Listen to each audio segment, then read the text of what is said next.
Good morning, friends and students. This is Mr. Pizatitis from Salam classes. So, friends, today we are going to discuss about for 11th class from the book of Hornbill, poem number 3, The Voice of the Rain by Walter Whiteman. So, this is poem number 3, Voice of the Rain. So already we have discussed about summary and we have discussed who is the writer of the poem and what is the introduction part. So let me read for you the introduction, then we will go to directly to understand the stanza. The poem is The Voice of Rain is written by Walter Whiteman. It is conversation between the poet and the rain. The rain explains its eternal journey in its birthplace. Earth is to the poet. So this is the talking of and conversation of the poet as well as the conversation of the uh, rain and poet. So already we have discussed the summary and there is no need to explain about the summary. So let's begin to understand the poem. So you may see very clearly name of the poem and the pictures. Okay, so that's very good. And let's begin to understand the poem. So stanza number 1. And who art thou, said the soft falling shore? Huh? So, which the strange to tell gave me an answer, as I translated, I am the poem of the earth, said the voice of the rain. So, eternal, I raise um, impalpable out of the land and the bottomless sea. So here you may see that the poet here asks, who are you? Who are thou means who are you? Internal means never ending, and you can see that impalpable which cannot be described. तो इस poem में हम दोनों के वार्तालाप को देखते हैं, पोएट का और साथ ही साथ रेन का। तो पोएट यहाँ पे पूछते हैं कि तुम कौन हो, है ना, तुम कौन हो। तभी जवाब इस प्रकार आता है रेन से कि रेन खुद कहती है कि मैं जो हूँ, मैं कौन हूँ, मतलब मैं जो हूँ इस धरती का पोएम हूँ। It is the above line that the poet asked the soft falling shore, who are you? To which the rain replied in a strange to state manner. The rain said that it was the poem of the earth and it rose continuously from the land and the bottomless ocean in the form of vapor.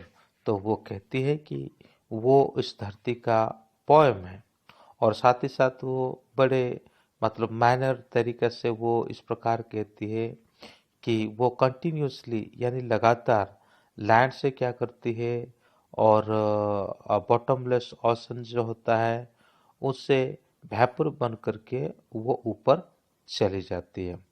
Upward to heaven whence vaguely formed altogether changed, and yet the same. I descend to love and drought, atomics, dust layer of the globe, and all that in them without me were sit only, learnt unborn. Whence का मतलब है where and vaguely मतलब not clearly descend come down, और लावा, वास, बैथ, ये सभी है। और एटोमिस मतलब स्मॉल पार्टिकल्स, और लैटेंट, हाइडन और बरीड। तो यहाँ पे और ये पॉइंट को और क्या कहती है, राइन यहाँ पे पॉइंट को कहती है कि वो ऊपर की तरफ उठ जाती है भाप बन करके, और वहाँ पे वो कंडेंसेशन के द्वारा वाटर ड्रॉपलेट में कन्वर्ट हो जाती है। उसके साथ साथ वो कहती है कि it also says that although its form get changed, it still remain the same. वो कहती है कि उसका फॉर्म तो थोड़ा बहुत बदल जाता है, लेकिन वो कभी भी क्या नहीं होती, वो कभी भी कोई परिवर्तन नहीं होती। The rain come down to wash drought and provide water. बारिश जो है वो किसके लिए आती है, कि धरती में जो ड्रॉट होता है उसको दूर करने के लिए, और it washes away the dust and small particles from the earth surface. Earth का सरफेस में जो डस्ट पार्टिकल्स है, डस्ट है, वो सभी को धोने के लिए, उन सभी को साफ सुथरा करने के लिए वो आती है। And the seeds inside the earth grow into a plant because of the water provided by the rain. It gives life to the seeds. फिर उसके बाद वो कहती है कि उसके बारिश के कारण ही जो सीड्स हैं वो क्या होती है, कि वो ग्रो करने लगती है और वो बढ़ने लगती है। And forever, by day and night, I give back life to my own origin and make pure and beautify it. For song issuing from the birthplace after fulfillment, wandering, racked or unracked, dully with love written.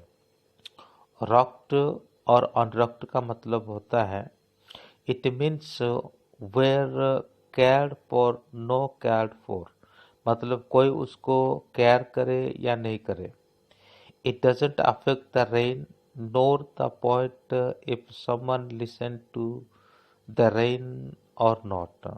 उसका मतलब ये हुआ, कोई care करे नहीं करे, कोई सुने नहीं सुने, पर बारिश जो है अपना काम को वो लगातार करती ही रहेगी।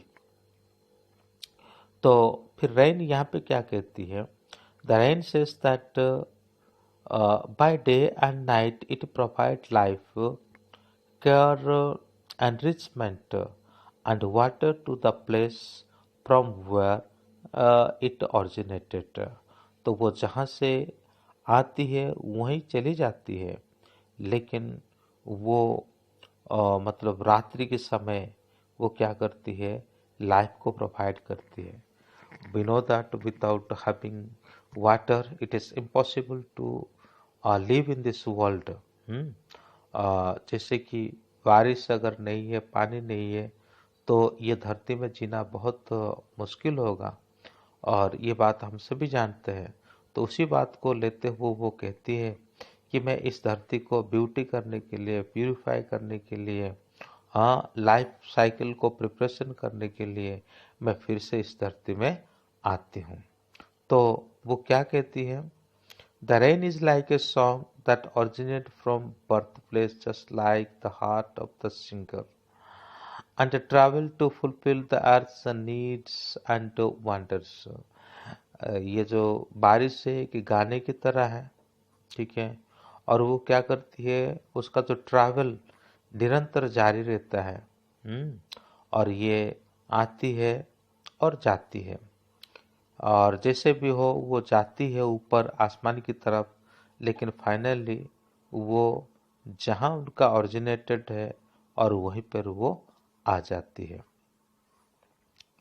तो where it ruined or not, it returned to original position with a lot of love to its birthplace। तो आइए हम देखते हैं कि इसका जो लिटरेरी डिवाइस के बारे में। जब हम पर्सनिफिकेशन को देखते हैं, the poet used as non living thing as a living thing. I am the poem of the earth, set the voice of the rain. अब यहाँ पे एक नॉन लिविंग थिंग को लिविंग थिंग के रूप में पोएट यहाँ पे कंपैरिजन किया हुआ है, इसीलिए और हम पर्सनिफिकेशन के तौर पर भी उसे देख सकते हैं। फिर मेटाफोर क्या चीज़ है? And indirect comparison between the quality of different things. I am the poem of the earth और ring is being compare to a poem. तो पोएम के साथ और अर्थ क्या करती है? अपने आप को कंपेयर करती है, और वही चीज़ जो हो गया उसका मेटाफोर। मेटाफोर का मतलब किसी चीज़ के साथ कंपैरिजन करना, और पर्सनिफिकेशन का मतलब है और पर्सन के रूप में एक निर्जीव वस्तु को और स्थापना करना या तो फिर दिखाना। हाइपरबल, या हाइपरबल क्या होता है? एक्सक्रेटेड स्टेटमेंट, बॉटमलेस सी, यानी जो एक दृढ़ता के साथ जो स्टेटमेंट दिया जाता है, यहाँ पे वो कहते हैं कि बॉटमलेस सी। और इमेजरी यानी जो इमेजिनेशन है वो क्या है? Visual description of something soft falling shower. ठीक है, ये जो है उसका इमेजरी है। तो इस प्रकार से हम क्वेश्चन आंसर नहीं देखेंगे, और इस प्रकार से ये पोएम यहाँ पे पूरा होता है। Thank you, may God bless you. अगर अभी तक कोई चैनल को सब्सक्राइब नहीं किया है तो कृपया करके चैनल को सब्सक्राइब करें और बेल आइकन को दबाएं। Thank you.